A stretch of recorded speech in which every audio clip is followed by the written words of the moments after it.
God's design for the home is certainly a timely topic, and I want to commend the congregation here for selecting this as your theme for this summer series. It's so urgently needed, teaching on marriage, family, and the home. When we look at the situation in the world today and how homes are being torn apart by so many problems that arise, and that's the subject that we have tonight. I've been asked to speak on the topic, what to do when problems arise. And so as you look at this topic, it's not if problems arise, but when problems arise. We recognize that problems are going to arise. We are going to have problems in the home. And what to do? Now, that's a pretty tall order if you ask me to tell you what to do when you have problems. Well, Emily and I have been married for 53 years. We have not been problem-free. Every home has problems. Satan introduced problems into the home in the garden. And so problems in marriage and family have been around since Adam and Eve. I want to lay some groundwork, though, before we get into the to-do part. And go back and just take a look at what happened in the garden and notice that Satan used three avenues of temptation in his approach to Eve. And these three avenues of temptation are spelled out very clearly for us in 1 John chapter 2, verses 15 and 16. And if you'll just take a few basic notes on the lesson, perhaps this will be something that will stay with you and help you when problems arise. John says, "Do not love the world or the things in the world. If anyone loves the world, the love of the Father is not in him. For all that is in the world, the lust of the flesh, the lust of the eyes, and the pride of life is not of the Father, but is of the world." Now that's 1 John chapter 2, verses 15 and 16. Now notice, in the garden, the serpent asked Eve, this is Genesis chapter 3, beginning in verse 1, God indeed said, "Ye shall not eat of every," has God said, indeed, "You shall not eat of every tree of the garden." And the woman said to the serpent, "We may eat the fruit of the trees of the garden, but of the fruit of the tree which is in the midst of the garden, God has said, Ye shall not eat it, nor shall you touch it, lest you die."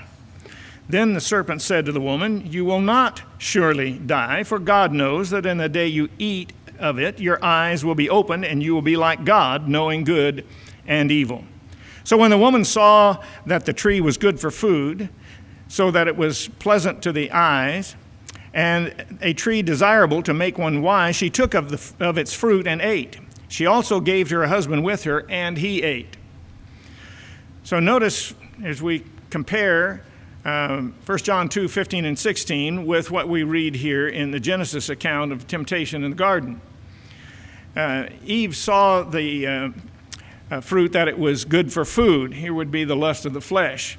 She saw that it was pleasant to the eyes, lust of the eyes, and a tree desirable to make one wise. And this, of course, would be the pride of life. Now, as we compare this with the temptation of Jesus in the garden, recorded in Luke chapter 4, beginning in verse 1, "Then Jesus, being filled with the Holy Spirit, returned from the Jordan and was led by the Spirit into the wilderness, being tempted for 40 days by the devil. And in those days he ate nothing, and afterward, when they had ended, he was hungry. And the devil said to him, If you are the Son of God, command this stone to become bread. But Jesus answered him, saying, It is written, Man shall not live by bread alone, but by every word of God. Then the devil, taking him up on a high mountain, showed him all the kingdoms of the world in a moment of time. And the devil said to him, All this authority I will give you, and their glory, for this has been delivered to me, and I give it to whomsoever I wish. Therefore, if you will worship me, all will be yours. And Jesus answered and said to him, Get behind me, Satan, for it is written, You shall worship the Lord your God, and him only you shall serve. Then he brought him to Jerusalem, set him on the pinnacle of the temple, and said to him, "If you are the Son of God, throw yourself down from here. For it is written, He shall give His angels charge over you to keep you, and in their hands they shall bear you up, lest you dash your foot against a stone." And Jesus answered and said to him, "It has been said, you shall not tempt the Lord your God." Now the devil had ended every temptation. Now when the devil had ended every temptation, he departed from him until an opportune time. Well, notice the three temptations here. The temptation to turn stones to bread. This would, of course, be the lust of the flesh. Giving authority over all the kingdoms of the earth, lust of the eye. And then being rescued by 12 legions of angels, of course, would be the pride of life. Well, these are the three avenues of temptation: the lust of the flesh, the lust of the eye, and the vainglory or pride of life. Now, the nature of Satan has not changed since the day in the garden. The nature of sin and temptation has not changed. Satan still uses these three avenues of temptation today. And this is what we find in the home. Satan attacks the home in these three ways. Now, they may come in various forms, different ways, but so many homes are troubled because someone has an inordinate desire for material possessions, beautiful things, or power and prestige. The lust of the flesh, the lust of the eye, and the vainglory or pride of life attacks the home today. Now, how many parents have sold out for a bigger house, new cars, and expensive vacations? Children are placed in daycare so that both parents can work to pay for all of the things of this world. Now, there's nothing wrong with a nice house or a nice car or going on vacations. That's not the point. The point is, though, that some folks will go into debt for these things, and they become saddled with financial difficulties. And they become so heavily in debt that they can't get along with one another. They begin to quarrel over the finances. One of the three major problems that couples face in the first few years of marriage is financial disagreements. They don't understand how the other person can spend so much when the things I want are more important than what they want. Well, so many people are living beyond their means. Their credit cards are maxed out, they have no savings, and they often cut their church contributions in order to pay for all of their extravagance. And so problems arise in the home through one of these three avenues, or all three put together. And these problems lead to poor communication, constant arguments, lack of respect, unfulfilled emotional needs, sexual dissatisfaction, and as we said, financial disagreements. Arguments often arise over money, parenting, the daily routine, entertainment, recreation, the abuse of the car, or of all things, squeezing the toothpaste tube in the middle. There's no end to the problems that arise in the home. Now, some of these are very minor, but some escalate into major problems. Unresolved conflicts create stress and results in an unhappy home life. Through the years doing marriage and family counseling, by the way, I didn't start out to be a counselor. I'm a gospel preacher. That's all I've ever wanted to be, and that's all I've ever wanted to do from the time I was 14 years old on. But when I started preaching, I'd been preaching about 2 weeks and discovered that counseling was going to be part of my work. And so I have tried to do the best job that I can, and I'm hopeful that we're able to help people to have a richer and a more satisfying home life, and hopefully that we've kept some people from the divorce court and help keep families together. Because Satan knows if he can weaken the home, to that degree he weakens the church. And so whenever people have problems in the home, they start searching for solutions, and many times they resort to unhealthy ways of solving their problems. Now, if you're having difficulty, it's helpful sometimes to go to a competent counselor, someone who is able to help you sort out some of these problems. There have been times when we've had problems in our home, and I had to counsel with someone else to help me solve the problem. For example, some years ago, when our oldest daughter got married. They'd been married a few years, and I was confiding in my number one son-in-law about a problem that Emily and I have had for years. One of us squeezes the toothpaste tube in the middle, and that just is not, that's not acceptable. And I was confiding in my son-in-law and I can't remember now why I was confiding in him, but he looked at me with a grin on his face, and he says, "Why don't you just buy 2 toothpaste tubes?" Oh, well, problem solved. So now we have 2 tubes of toothpaste. No big deal, right? Well, folks, problems arise, and we sometimes need the help of someone outside of the home, even some simple problems. But now here are some wrong ways to resolve problems. There are people who have problems, they want to solve the problem, but they seek out unhealthy ways of dealing with these problems. Some seek the way of flight. That is, they leave home. One fellow couldn't get along with his wife of 17 years, and so he just took off one day. He was gone for several weeks. He didn't tell his wife where he was, didn't tell her where he was going, didn't tell her when he was going to come back. He just vanished. But after several weeks, he came back. And when he came back home, he didn't tell her where he'd been. Well, they're still married. They're still together. They've come in for counseling. Now, that's not a healthy way of solving a problem, but they're beginning to look at some healthy ways of solving their problems, and they're looking at overcoming the difficulties that they've had over the 17 years of marriage. But when you choose the way of flight, you're going to leave, you're going to separate.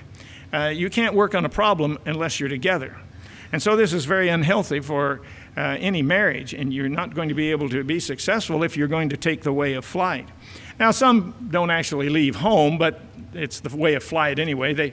They retreat to some other part of the house. They stonewall. They just refuse to talk about the problem. They don't want to have to face the issue, and so it's not actually leaving home, but you have people living under the same roof that we sometimes call married singles. They live under the same roof.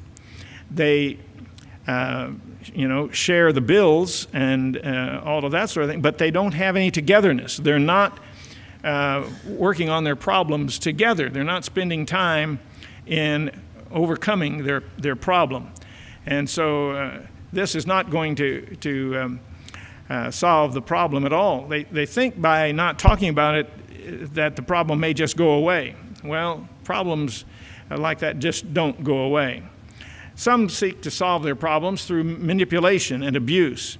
Some will resort to angry outbursts in order to get their way. They think that they're going to get their mate to cower into submission. Their way of solving a problem is to get the other person to bend to their will. Well, such tactics only lead to more problems.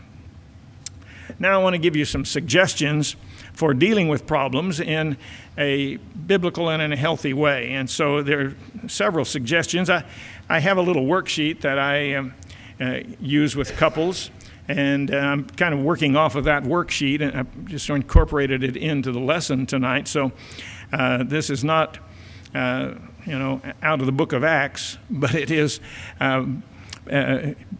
some principles here that we'll see that fit biblically. First of all, when problems arise, put your problems in perspective.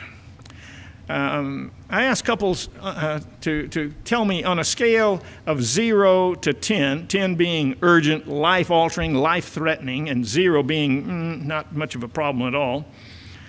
On a scale of 0 to 10, where does this problem lie?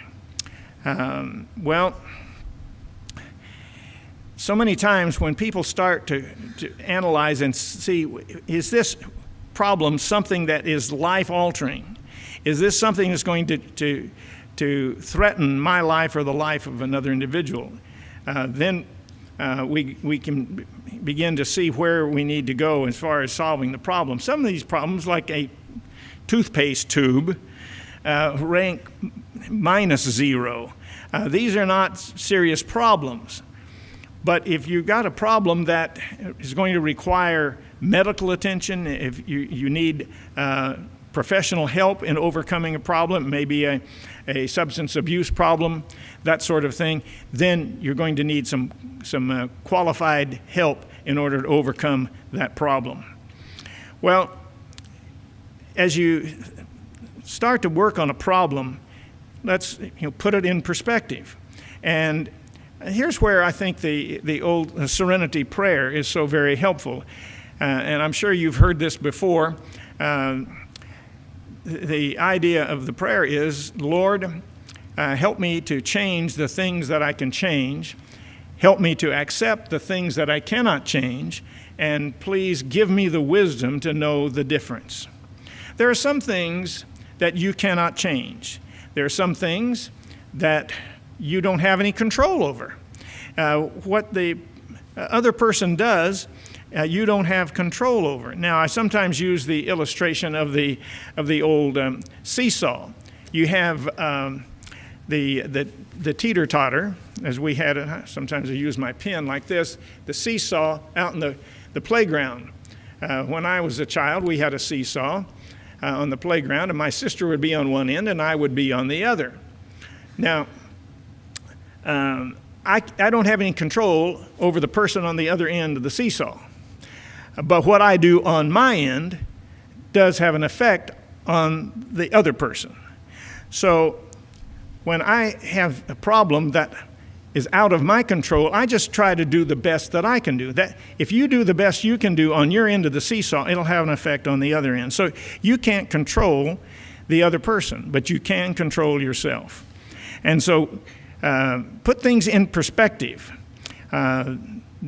The solution to the problem may be very simple, or it may be quite a complex thing, and you may need to seek professional help. Secondly, once you have identified the problem, schedule a time to discuss the problem. If you can agree on a time to discuss your problem with your mate, then you've already made some progress. You're in agreement on one thing. We're going to discuss this problem, and you set a time to do that. And when the time comes, you may want to set a time limit. Well, let's give 30 minutes to this, or let's take an hour. And when that time is up, then that's it. But if you're making progress, then maybe you can agree to spend another 15 minutes to see if you can arrive at a conclusion. And so if the discussion is not productive, then maybe you can schedule another time. If your problem-solving discussion gets sort of heated, you might want to set another time, come back when you've thought things through a little better and you're not so upset. Then when you have your discussion, you've identified the problem, then focus on the problem at hand. When disagreements occur, people have a tendency to bring up any and everything that the other person has ever done in the history of the world. And of course, that is not going to be productive. This impedes the progress towards a solution. It blurs the point of discussion. Strive to uncover what is actually important about the current problem. When you start going back and bringing up things from the past, it's like maybe a wound that hasn't completely healed. And if you keep picking at that wound, it's never going to heal if you keep reopening the wound. So stick to the problem at hand. Don't go back into past history and make your mate defend all of his former actions, or hers, as the case may be. But talk about what's going on now in this particular situation. So bringing up past offenses is not healthy, it's not helpful. And then have everyone state what they truly mean. Direct communication is essential to effective problem solving. Each party should use I statements to clearly state needs, wants, and concerns. Remember, you're aiming to de-escalate the conflict and to work towards a solution. Using I statements allows everyone to express themselves while showing respect for the others who are listening. Now, making an I statement allows each person to take ownership of what they are feeling and suggest a remedy for the problem at the same time. Now, let me give you some examples of I statements. I am worried that our family is falling apart. I would like us to work things out. Or, I get scared when Dad starts yelling. I wish he would stop yelling. I statements disarm the other person. So often when we're working on a problem, people tend to say, you always do this. You is an attack word. Don't use you statements. But I feel this way. When this happens, I feel this way. When you use I statements, you own the problem and you own the solution. So try to use I statements rather than attack statements like you. Now listen without interrupting. I can't overemphasize this. I've had so many couples when we're in counseling that one starts to give an explanation for something and the other one continues to interrupt and interject and overtalk. And sometimes I feel almost like a referee in a boxing match. They're in the clinches. You gotta separate them. Well, listen without interrupting. To reach an agreement, whenever you're having a family conflict, listen carefully. Listen to what the other person says. Don't run ahead and try to think of what you're going to say when they quit. But listen to what the other person has to say. And not only listen with the ears, but with the eyes as well. What do we mean by that? Well, body language. Biggest part of communication is nonverbal. Those who have studied the subject of communication say that the message is only about 6 or 7% of the total communication process. By far the biggest aspect of communication is tonal quality and body language, the nonverbals. Whenever you listen to the way people talk, you can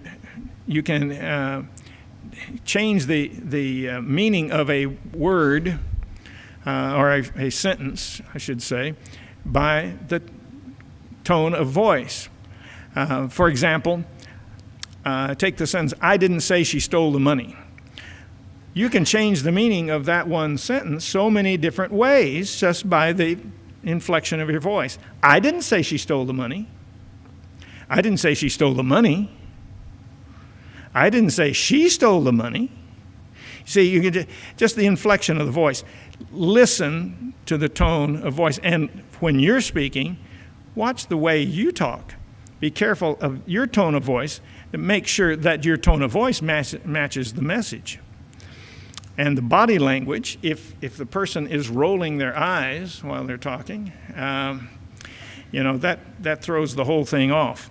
So listen. That's the most important part of problem solving is listening to what the other person has to say. Don't interrupt. Don't interject with your remarks. Wait till they are through. One of the problems that I have had over the years, and Emily will tell you amen when I get through telling you what it is.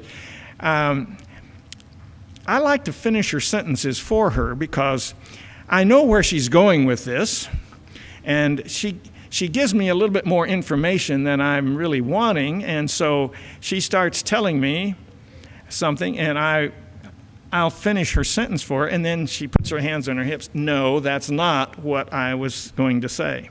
See, I always think I know, but I don't. Proverbs 18 and verse 13 puts it this way: he who answers a matter before he hears it, it is folly and shame to him. So I'm confessing my sins right here. Please pray for me to help me overcome that. I've been working on it for 53 years. Not quite mastered that yet, but we all have a problem like this from time to time. We want to hurry up and get that answer in and get this said. Well, effective listening means that we listen and let the other person finish, and then we can come in with our thoughts. Effective listening allows the other person to feel heard. They feel that they are valued and that you respect them. When you listen carefully, it will diffuse arguments and it will help to overcome those strong emotions. And if you're going to rebuild your relationship, listening is so vital in the communication process.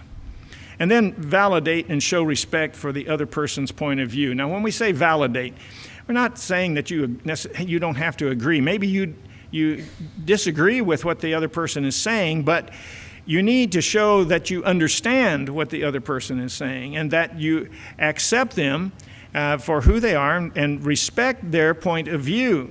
Your own opinions may differ widely, but validation demonstrates that you are accepting of them as a person and you grant them integrity and respect. Validate your family members by saying something like, well, I'm really glad you felt comfortable enough to share this with me, or I appreciate your willingness to work towards a solution. That way you have expressed your appreciation to the other person for their willingness to come together and work out a solution. We need to understand that couples are equals, that here you have not adversaries, but people who love each other. They've come together as husband and wife. And you can't look at the other person as being the enemy, but you need to look at the other person as someone that you love and that you want to see successful, and that you want to work out this problem so that your relationship can be stronger and that you can go forward as a couple in a healthy and happy home life. And then you decide on a solution together. Once everyone has shared their needs, their wants, their concerns, then strive for a compromise. Look for some middle ground. And perhaps there have been 2 or 3 solutions posed to overcome the problem. Well, select one and work that. Decide on one thing that you're going to do in order to overcome this problem. And when everybody agrees that this is the solution we're going to work at, then everyone can feel good about the proposed solution and begin to work towards implementing that solution. And when you put that solution into motion and you begin working the plan, you can come down the road a few days and you may see that plan is not working.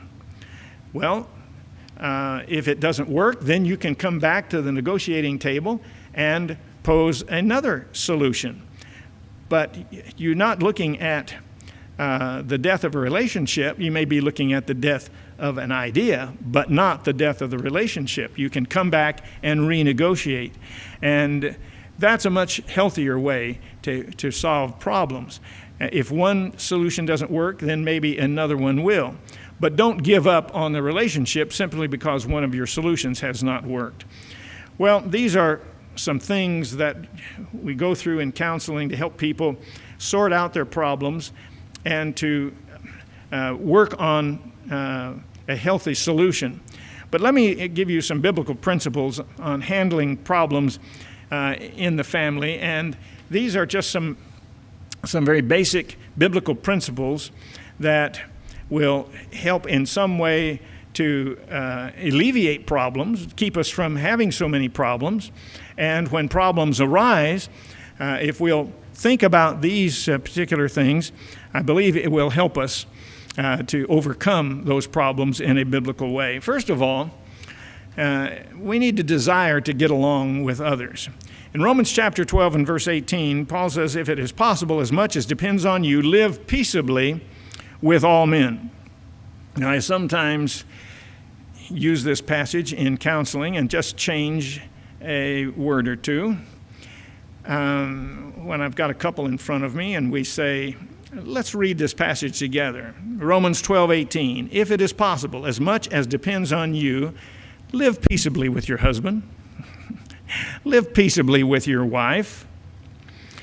You see, this passage puts the burden on our shoulders to overcome problems in the home. And getting along with others is largely a matter of attitude. Now, one of the books I recommend that people read is a book by Viktor Frankl. It's called Man's Search for Meaning. Viktor Frankl is a well-known psychologist, but as a young man, he lived in Nazi Germany, and he wrote his book, Man's Search for Meaning, out of the experience of 3 years in 2 or 3 different concentration camps, including Auschwitz. Here's a man who lost his father, his mother, his brother, and his wife, all to the Holocaust. They all died in Nazi concentration camps. Here's a man who experienced some of the most brutal things a person can go through. He lost every possession. He suffered hunger and deprivation, cold. He saw the brutality of the prison guards. Here were people that were incarcerated for no reason except for their nationality. They were Jews, and they had to be exterminated. And in the concentration camp, you didn't know if today would be your last day. He had everything taken from him. And yet in his book, Man's Search for Meaning, Viktor Frankl talks about man's last freedom. That's interesting. What do you suppose man's last freedom would be? Well, he didn't have the freedom to choose what he was going to wear. He did not have the freedom to choose what he was going to eat. He did not have the freedom to choose where he would spend his day. Every freedom was taken from him. But he talks about man's last freedom as the freedom that so many people give up voluntarily and just throw away. And what do you suppose that would be? Viktor Frankl said it's man's freedom to choose his attitude. This is one thing that no one could take away from Viktor Frankl. He had the ability to choose how he was going to face each day and what his attitude would be. He watched the others in the concentration camp. He watched how the prisoners interacted with the guards, how the guards interacted with one another, and the different ways people reacted. For example, they would get maybe one crusty old piece of bread, a roll perhaps, in the morning. They didn't know if that was going to have to last all day. They may not get anything at noon. They may not get anything in the evening. That may be it for the day. Or they might get something later on, but they never knew. Some would take that crust of bread and eat a small portion of it and then hide the rest. Some would take part of it and give it to someone who was sick. Some would take a piece of that bread and put it on the windowsill for the birds to eat. Very different ways that people used the resources that they had. But Viktor Frankl said that he could see that there were some people who, when they got up in the morning, they chose not to be depressed. They chose not to think negatively. They had a will to live and a will to have meaning in their life. And so they selected someone else to show compassion to. They selected someone to give their attention to. And it's out of that he developed a system of psychotherapy that became very well known, called logotherapy, and I won't go into that. But the point is that man has the ability to choose his attitude. There was an elderly man that was on a talk show many years ago. If I tell you the name of the talk show host, you will You will remember him, perhaps, if you're over 50. But it was on the old Merv Griffin show. Merv Griffin had a TV talk show many years ago. Of course, Merv Griffin is the one who invented Wheel of Fortune and some other game shows. But he had this talk show, and he had an elderly man on his talk show one time who was he was very upbeat and exuberant. He had had a lot of difficulties in his life, but he was so bubbly and happy. Merv asked him, why are you so upbeat and positive? And he said, I'm not the smartest man in the world, but he said, I'm not dumb enough to decide when I get up in the morning that I'm going to be miserable. He said, I don't like to be miserable. I decide I want to be happy. And so he is happy, and he views everything from a very positive point of view. Back in the 60s, Norman Vincent Peale wrote a bestseller called The Power of Positive Thinking. And he was on a TV talk show one time when his wife was with him. And the talk show host turned to her and asked, has your husband ever been depressed? She said, oh, yeah, he gets depressed all the time. What? The man who wrote the book on Power of Positive Thinking gets depressed? She said, yes, he gets depressed. He gets down in the dumps. Everybody does. But he doesn't stay there. That's the point. He does not enjoy being depressed. So he works at turning things around and getting out of his depression. Well, let me recommend a book.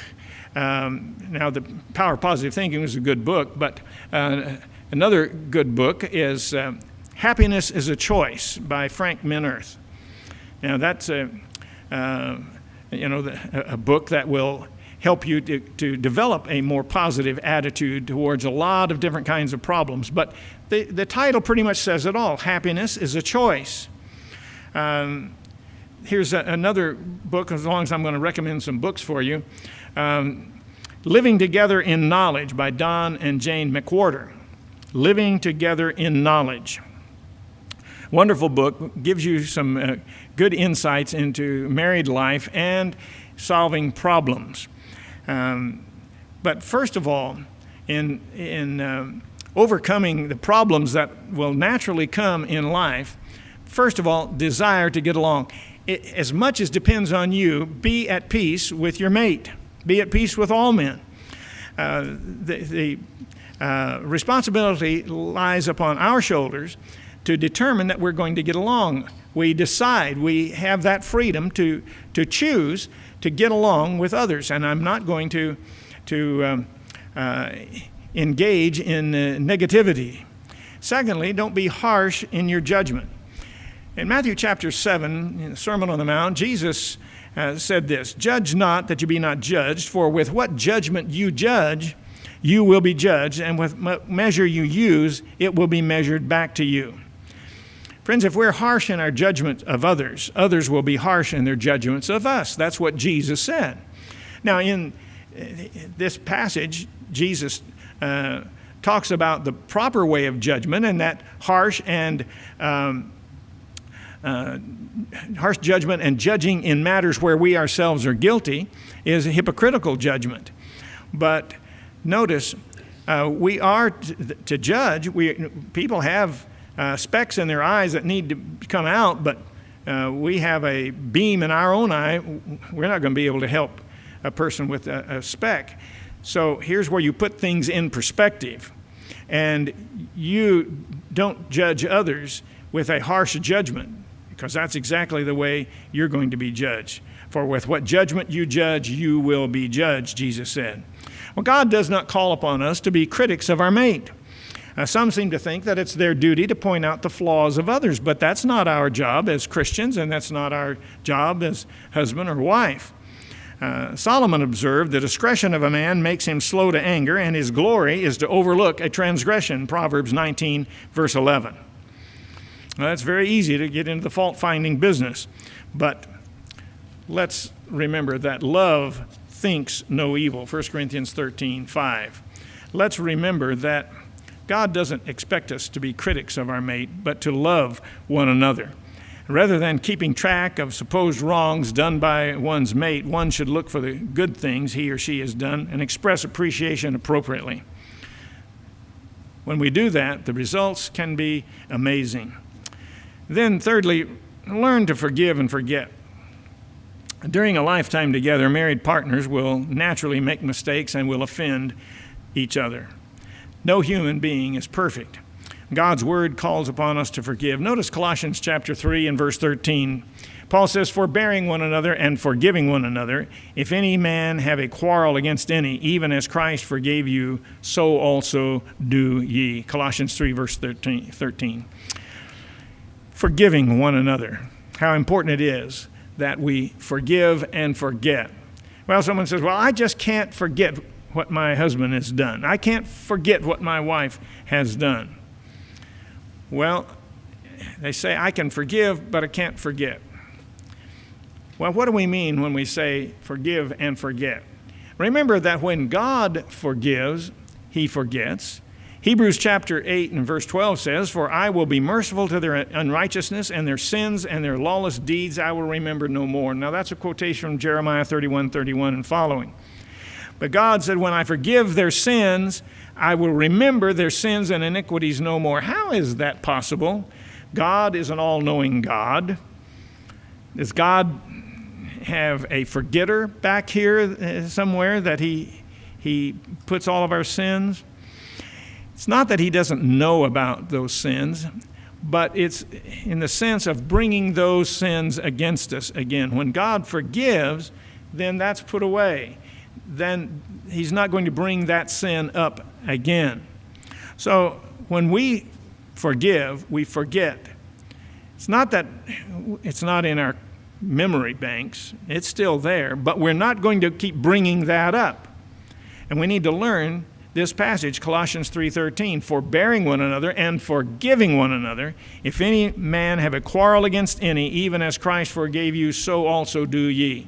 Now, I know that's written to the church at Colossae, and it's written about interpersonal relationships with members of the church, but would it not also apply in the marriage relationship? Certainly it does. And then the next place, be interested in other people. Philippians 2 and verse 4. Let each of you look not only for his own things, not only for his own things of his own interests, but also for the interests of others. Now, it's human nature for people to be interested in people who are interested in them. We feel kindly towards those who show interest in us, and we are drawn to people who are interested in who we are and what we're about. I sometimes use this illustration of William Gladstone and Benjamin Disraeli. Now, these were two political rivals in the mid-19th century. William Gladstone was Prime Minister of England from 1868 to 1874. And then Benjamin Disraeli took over in 1874 to 1880. Well, not only were they political rivals, but they also were interested in the same woman. Well, William Gladstone took this woman to the theater one evening, and then the next day, the woman confided in her friend that she said, I think William Gladstone must be the smartest man in England. Well, the next night, Benjamin Disraeli took the same woman to a different theater, but the next day, she confided in her friend, you know, Benjamin Disraeli thinks I'm the smartest woman in England. Who do you think she was most interested in? Well, let's be interested in somebody besides ourselves. One of the problems that we face in the home is self-centeredness. We seem to think that our problems outweigh all other problems.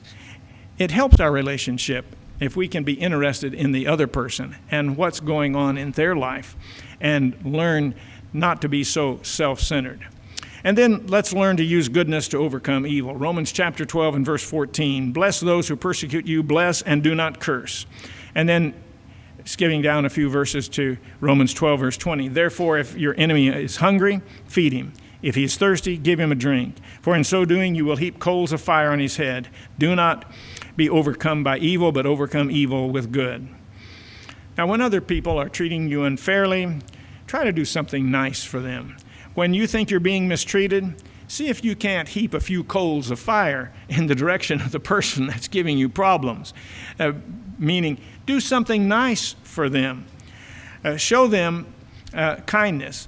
And it may be that as you work on your end of the seesaw, it has an effect on that other end of the seesaw. Remember, Jesus is our example. 1 Peter 2 and verse 23, who, when he was reviled, did not revile in return. When he suffered, he did not threaten, but committed himself to him who judges righteously. Someone says something snappy and sharp to us, we don't need to answer in kind. Jesus didn't. And we can follow his example by not reviling in return, not returning insult for insult. And this leads us into our last point. Watch what you say. Avoid hot words. Avoid those push-button words. Remember Proverbs 15 and verse 1, a soft answer turns away wrath, but a harsh word stirs up anger. You know, I've had couples in counseling that obviously were quite adept at push-button words. One of the first couples I saw in counseling after I started the counseling center, they were sitting at the desk, and this woman knew every button to push, and she got her husband so angry in that first counseling session, he jumped up and ran outside. He took the way of flight. He's outside pacing up and down till he cooled off and finally came back in. I worked with that couple for 1.5 years just to get her to stop using those push-button words. She tried to push him as far as she could, and she seemed to be enjoying it. But let's watch what we say.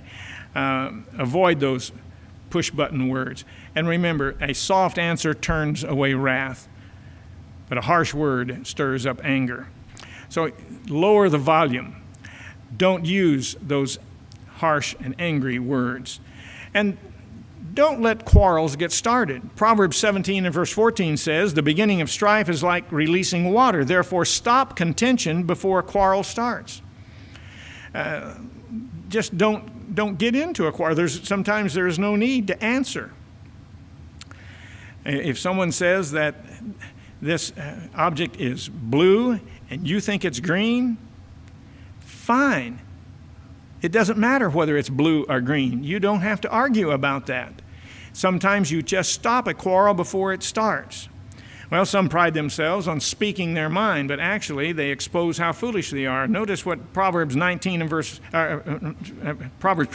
11 is. A fool vents his feelings, but a wise man holds them back. That's Proverbs 29 verse 11. Yeah, people, I always speak my mind. Well, you may be a fool for doing that. A fool blurts everything out, but a wise person holds back. You don't have to say everything you're thinking.